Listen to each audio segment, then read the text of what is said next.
അഞ്ചാമത്തതറിയാമോ അന്ത്യദിനത്തിലെ വിശ്വാസം? ആറാമത്തതറിയാമോ റബ്ബിൻ ഖദറിലെ വിശ്വാസം? അസ്സലാമു അലൈക്കും.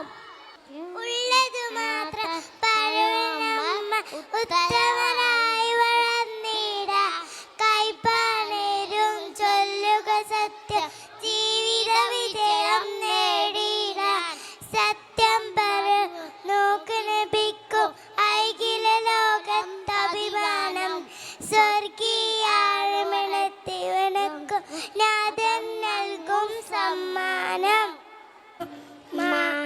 ജന്മം നൽകിയ കരളുമ്മ അമ്മിന്നപ്പാലൂട്ടി നമ്മെ പോറ്റി വളർത്തിയ കരളുമ്മ. കുഞ്ഞു കുരുന്നുകൾ ഒന്നിച്ചിരിക്കുന്ന